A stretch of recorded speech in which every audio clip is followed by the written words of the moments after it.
Assalamualaikum warahmatullahi wabarakatuh. Bismillahirrahmanirrahim.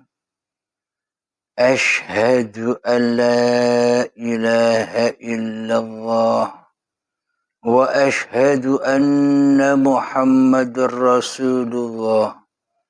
Allahumma salli ala Sayyidina Muhammad wa ala ali Sayyidina Muhammad.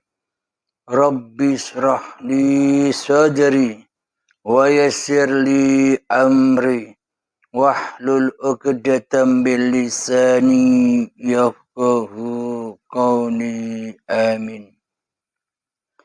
Bismillahirrahmanirrahim.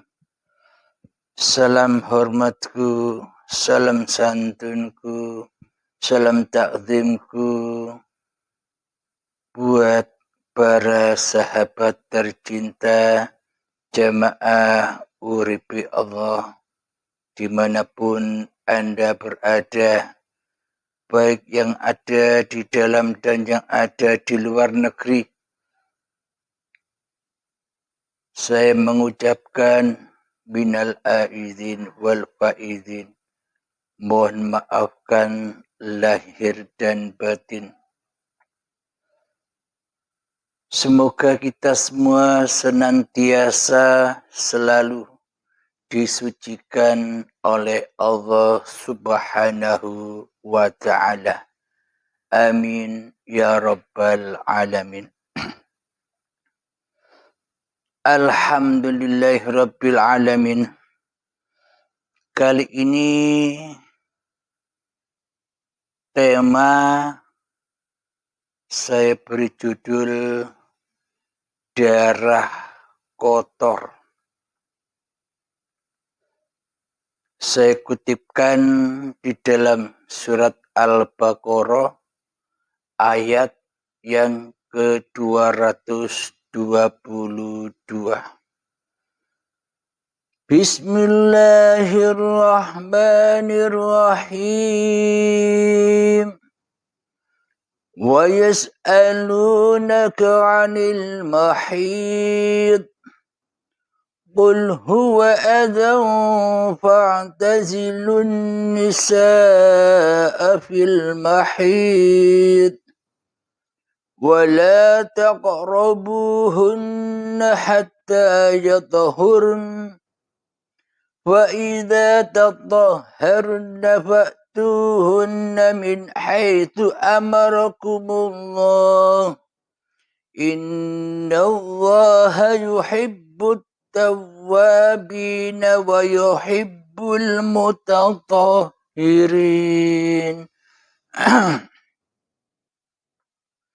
Yang artinya, dan mereka menanyakan kepadamu Muhammad tentang haid. Katakanlah itu adalah sesuatu yang kotor. Karena itu jauhilah istri pada waktu haid. Dan jangan kamu dekati mereka sebelum mereka suci. Apabila mereka telah suci, campurilah mereka sesuai dengan yang diperintahkan Allah kepadamu.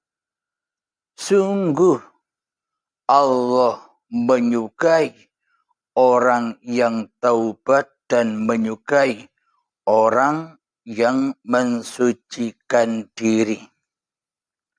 Sadaqallahul azim. Jadi babakan ayat ini sudah diterangkan dengan jelas sejelas-jelasnya di babakan ilmu fikih atau ilmu syariat. Dan penjelasan tentang haid atau darah kotor ini mengandung makna yang mutasyabihat setelah menerangkan kita diperintah menjauhi istri kita ketika datang waktu haid. Ada sambungan kalimat mutasabihatnya, Allah menyukai orang-orang yang taubat dan menyukai orang yang mensucikan diri. Nah, bila dikaji dengan kacamata syariat, ini kan tidak nyambung. Menerangkan babakan haid, kok ada kata-kata taubat dan mensucikan diri. Apa makna yang terkandung di dalamnya? Jadi memang di Al-Quran itu mengandung makna syariat dan mengandung makna hakikatnya. Jadi tergantung yang membaca dan tergantung yang memahaminya. Semuanya sama-sama benarnya. Karena sesuai makom yang membacanya. Inilah kesempurnaan Allah Subhanahu wa ta'ala menciptakan manusia yang beragam-ragam pemahamannya. Inilah kesempurnaan Allah Subhanahu wa ta'ala sebagai sang pencipta. Bismillahirrahmanirrahim. Darah kotor atau darah haid itu maknanya bagaimana di dalam mutasyabihatnya, di dalam ilmu hakikatnya.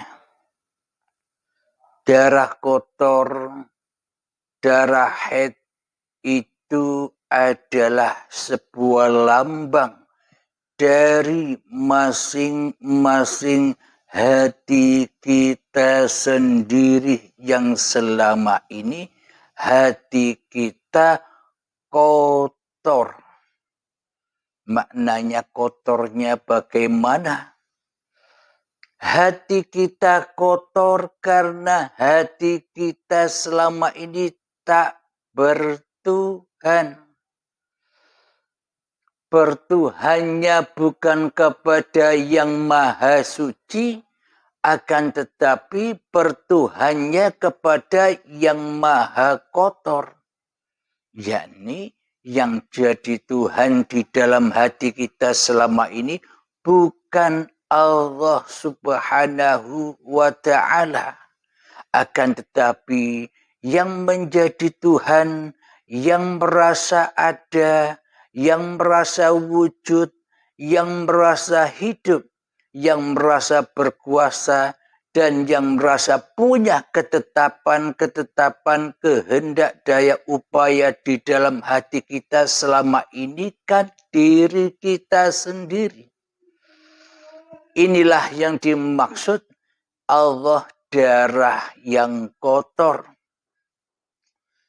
Jadi selama gumpalan darah, jadi selama gumpalan daging ini kotor, maka apapun yang dikerjakannya, apapun yang diupayakannya, apapun yang diaktivitaskannya,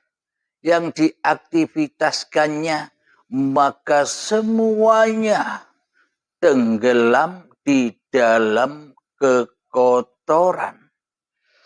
Karena raja di rajanya hati masih kotor, maka kotorlah semua rakyat-rakyatnya. Bila rajanya saja dolim, maka rakyatnya pun ikut sengsara, ikut kotor juga. Karena Allah hanya memandang hati. Allah tak memandang laku-laku syariat kita. Allah tak memandang ilmu setinggi langit pun ilmu kita. Allah tak memandang kita rajin ibadah. Allah tidak memandang kita rajin cari ilmu agama. Akan tetapi yang dipandang di sisi Allah itu wilayahnya hati. Bila hati ini masih kotor, bila hati ini Allahnya masih kotor, bila hati ini Allahnya masih goib, bila hati ini Allahnya masih tiada, yang ada, yang suci, yang maha besar, yang maha puji, di dalam hati ini masih diri yang kotor, yakni manusianya, maka semuanya tenggelam di dalam kekotoran. Inilah makna darah haid itu, darah kotor itu tidak bisa dimanfaatkan untuk apa saja. Akan tetapi darah kotor tetaplah kotor. Apapun yang di dalamnya ya tetap kotor.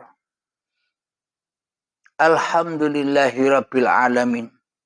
Akankah ibadah-ibadah kita dipenuhi dengan kekotoran terus-menerus hingga akhir hayat kita?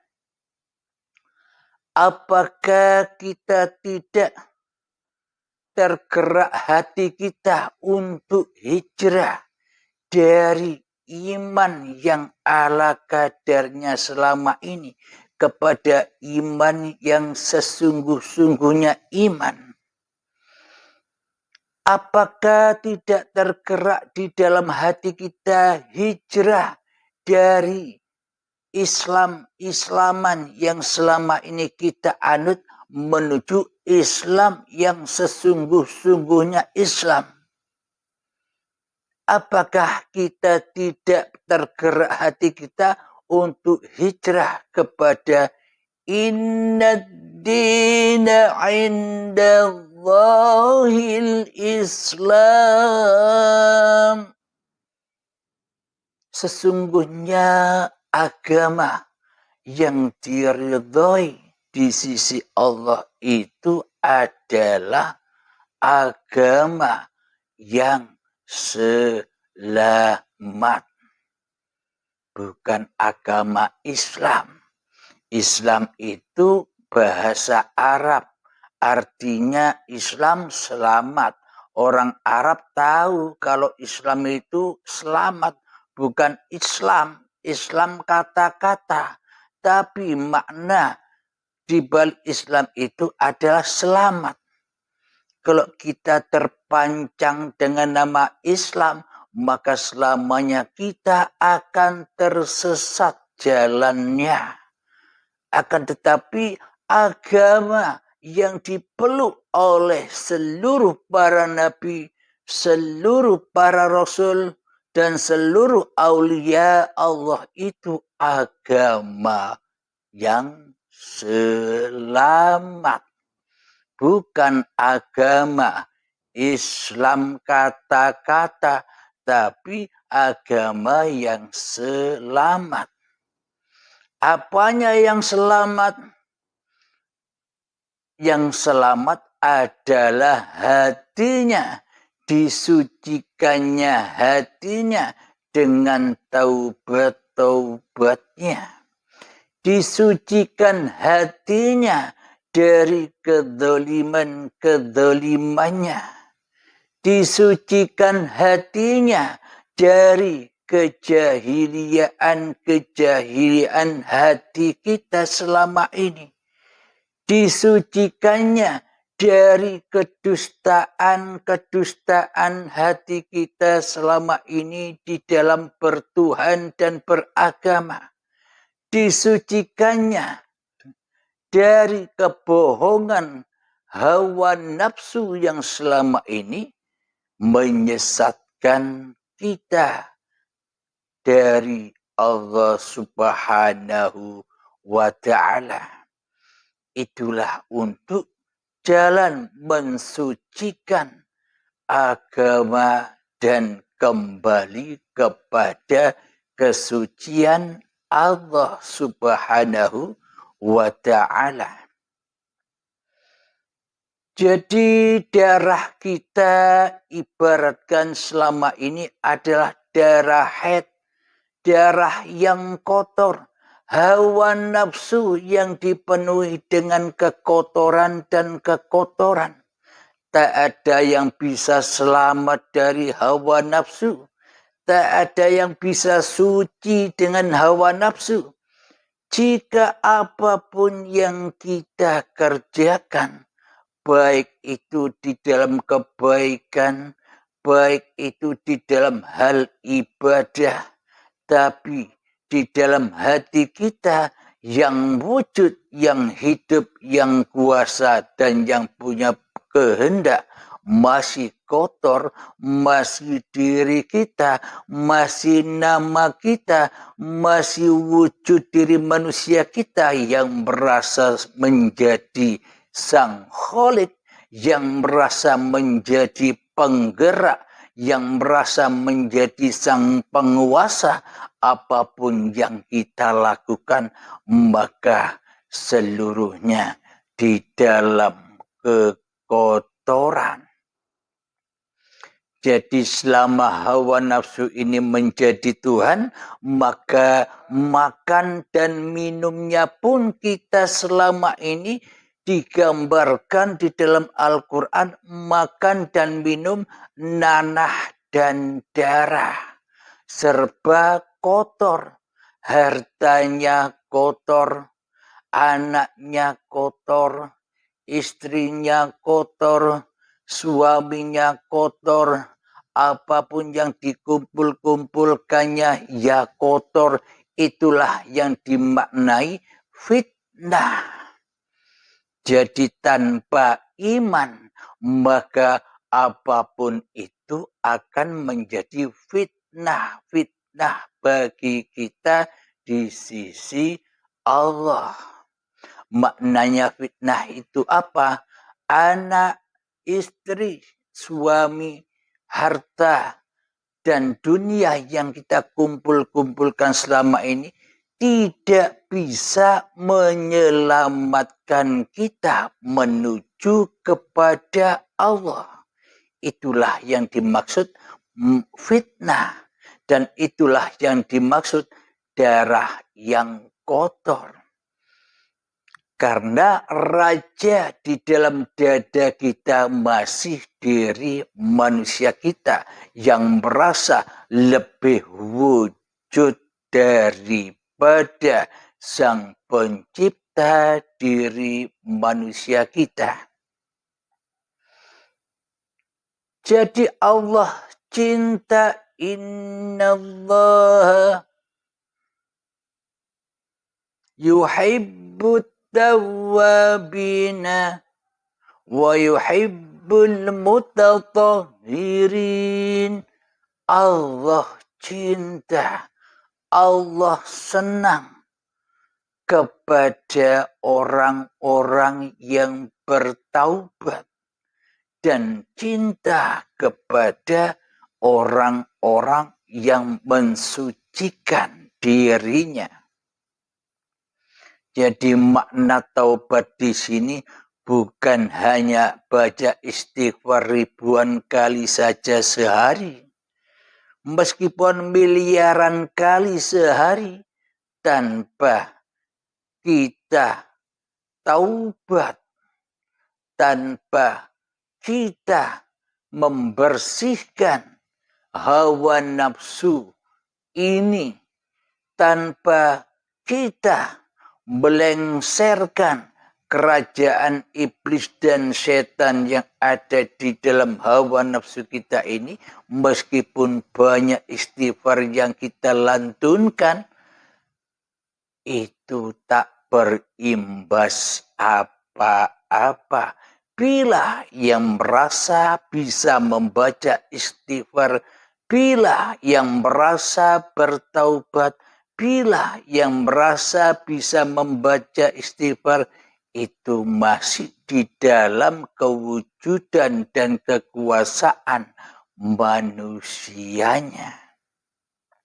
Masih li nafsi, belum ketemu lillahi ta'ala. Jadi gampang sekali kita bisa menilai diri kita sendiri, sangat gampang sekali. Cek di dalam hati kita, bila masih ada kewujudan diri manusia kita, itulah tandanya kekotoran itu. Itulah tandanya azab kubur itu. Itulah tandanya siksa kubur itu.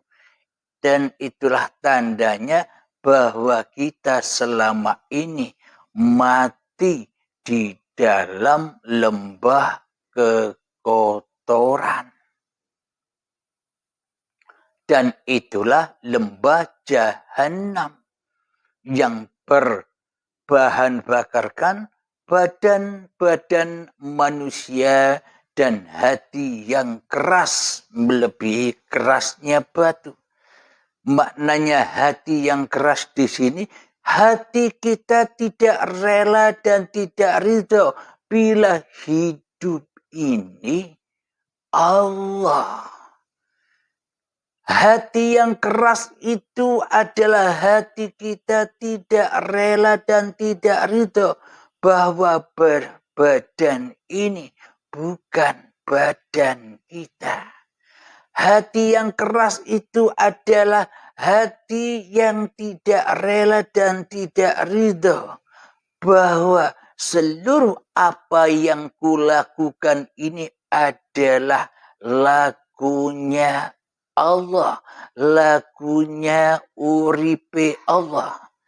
Hati yang keras seperti kerasnya batu itu adalah hati yang merasa bahwa seluruh kekuasaan di dalam kehidupan ini berasal dari diri manusianya. Kepandaian dari diri manusianya, ilmu dari diri manusianya, amal ibadah dari diri manusianya.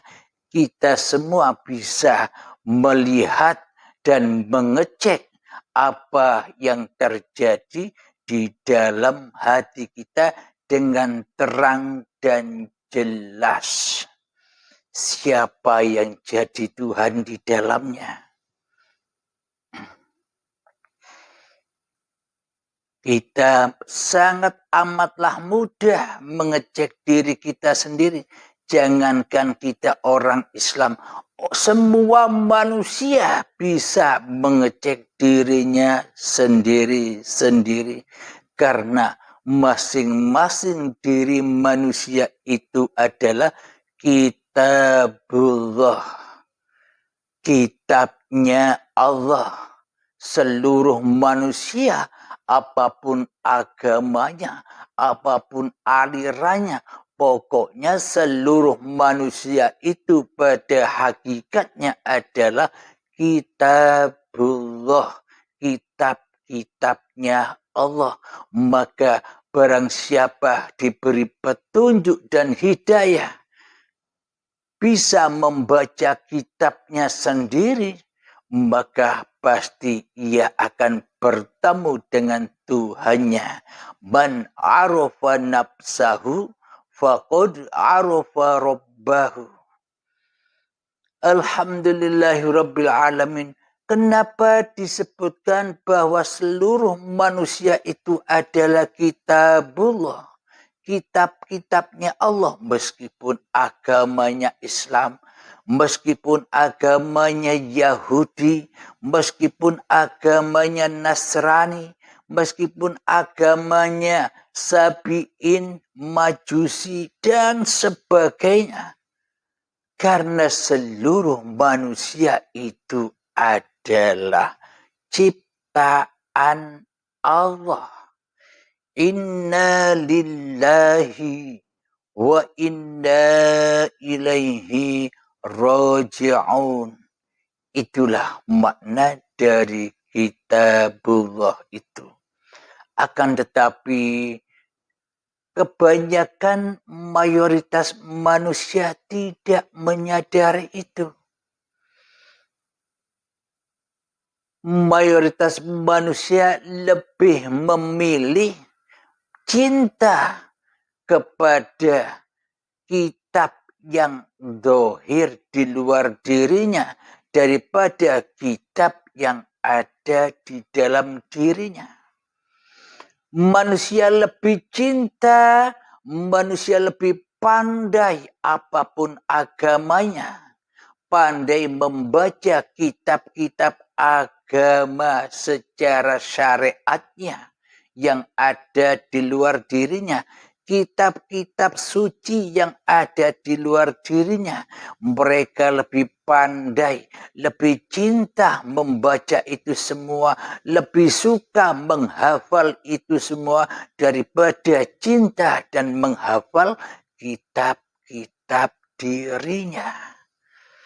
Maka takkan pernah kita bisa membaca ayat-ayat Allah, baik yang ada di dalam diri dan baik yang ada di luar diri, tanpa kita sering membaca kitab suci kita sendiri di dalam hati kita, di dalam kesucian Allah Subhanahu wa ta'ala. Alhamdulillahirabbil alamin. Maka kita bisa menyadari bahwa kita ini masih dalam keadaan haid. Ini namanya ada orang laki-laki atau orang perempuan sama-sama haidnya, sama-sama punya darah kotornya, karena sama-sama dikuasai, dirajai, dituhani oleh hawa nafsu kita sendiri. Jadi disinilah ada orang laki-laki bisa haid. Maknanya hawa nafsu masih berkuasa di dalam hati kita daripada dikuasai oleh Allah Subhanahu wa ta'ala. Jadi kita lebih cinta kepada yang di luar diri daripada yang di dalam diri. Kita sering-sering jalan-jalan, ngelencer, bermain-main di luar diri, menyaksikan makhluk-makhluk, memahabesarkan makhluk-makhluk, mendewa-dewakan makhluk-makhluk, mencintai casing-casing daripada yang mewujudkan makhluk itu. Kita tidak cinta kepada siapa yang mewujudkan, yang mengadakan seluruh makhluk-makhluk yang ada di luar diri kita. Kita tak pernah nengok ke dalam kesucian Allah wujudullah yang tak pernah kita baca selama ini. Bila saja kita masuk ke dalam diri, ke dalam hati yang gelap gulita ini, ke dalam hati gua Hira yang lama kita tinggalkan ini, bila saja kita mau bersujud iktikaf diam di dalam gua Hira kita sendiri, di dalam Masjidil Haram kita sendiri, maka kita bisa belajar dan belajar membaca ayat-ayat sucinya Allah. Jadi bila kita bisa membaca ayat-ayat sucinya Allah di dalam diri kita, maka ayat-ayat yang di luar semuanya akan menjadi suci pula. Inilah orang-orang yang dicintai Allah. Innallaha yuhibbut التوابين ويحب المتطهرين.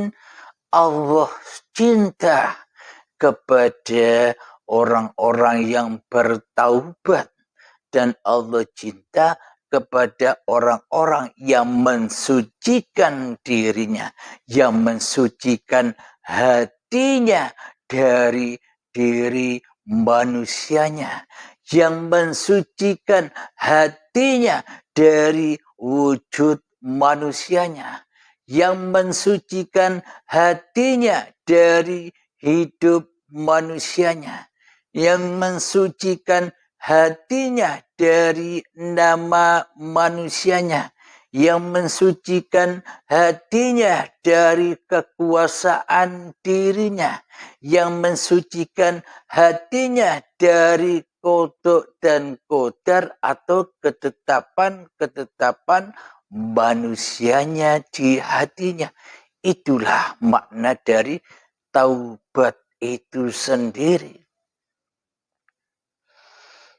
Jadi taubat itu kita harus belajar dan belajar. Di tiap detik per detik kita belajar dimanapun dan keadaan apapun kita belajar taubat. Makna taubat itu sendiri, jangan sering main-main di luar diri kita. Karena bila kita sering main-main di luar diri kita, maka semuanya akan menjadi fitnah dan kotor. Karena kita selalu melihat makhluk-makhluknya daripada menyaksikan Tuhannya yang berkuasa, yang mewujudkan makhluk-makhluk yang kita lihat itu. Bila kita main di luar diri kita, maka seluruhnya apapun yang kita lihat, apapun yang kita dengar, pasti ujung-ujungnya roji'unya kepada darah haid kita, darah kotor kita, yakni hawa nafsu kita lah yang merasa bisa mewujudkan apapun yang kita lihat, apapun yang kita dengar. Maka kotorlah semuanya, karena di dalam hati kita belum suci dari diri manusianya. Hati kita belum Ramadan, hati kita belum suci dari bulan Ramadan, hati kita belum menang, hati kita belum Idul Fitri. Maka makna Idul Fitri itu adalah ketika hati kita sudah belajar taubat dan taubat, sudah belajar mensucikan apapun dari diri manusia kita, sudah berpuasa di dalam aktivitas apapun dari manusianya. Itulah yang dimaksud bulan suci Ramadan. Sucinya hatimu dari dirimu di hatimu. Sucinya kehidupanmu dari kehidupanmu di hatimu. Sucinya kekuasaanmu dari kekuasaanmu di hatimu. Semuanya kembali kepada yang berhak, yakni Allah Subhanahu wa ta'ala. Jadi di dalam Idul Fitri ini bukannya kita ditinggalkan oleh bulan suci Ramadan, malah kita sudah masuk di dalam bulan suci Ramadan di kesetiapan hari kita. Detik per detik kita selalu di dalam bulan suci Ramadan. Detik per detik kita selalu di dalam Idul Fitri. Bagi orang-orang yang sudah bertaubat dan bagi orang-orang yang sudah mensucikan dirinya dari hawa nafsunya, mensucikan dirinya dari hawa kotornya, mensucikan dirinya dari darah haidnya. Maka ketika sudah taubat dan sudah bersuci, maka sucilah semua apa yang kita lakukan. Idul Fitri semuanya apa yang kita upayakan, karena sudah bukan laku kita sendiri, karena sudah bukan upaya kita sendiri, maka sucilah Allah sebagai pencipta dan Allah sebagai penggerak dan yang menghidupkan manusianya. Alhamdulillahirabbil alamin. Kiranya babakan tentang darah kotor ini kami akhiri sampai di sini dulu.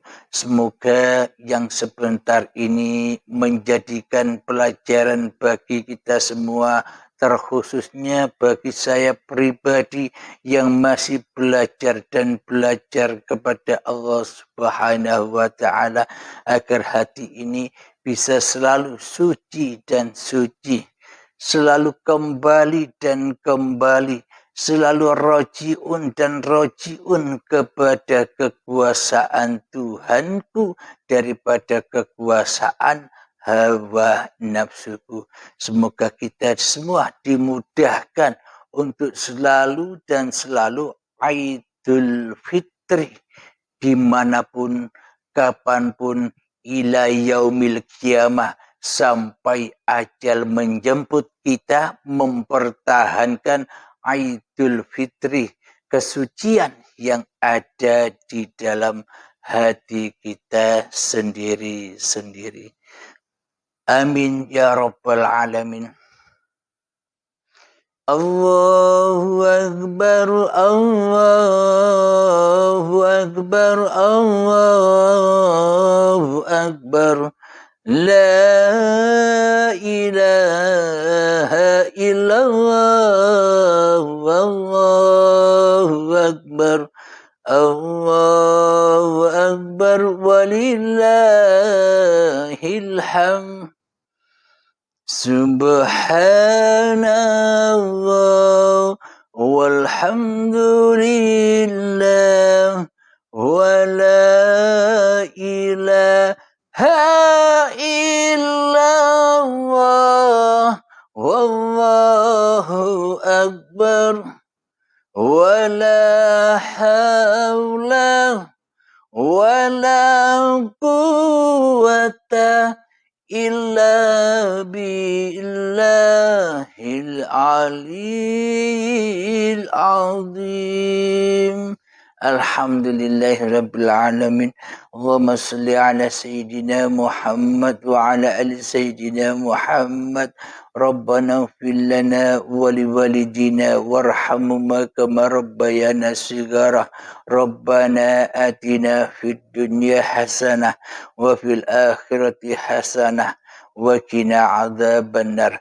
Wa sallallahu ala sayyidina Muhammad wa ala alihi wa sahbihi wa sallam, walhamdulillahi rabbil alamin. Assalamualaikum warahmatullahi wabarakatuh.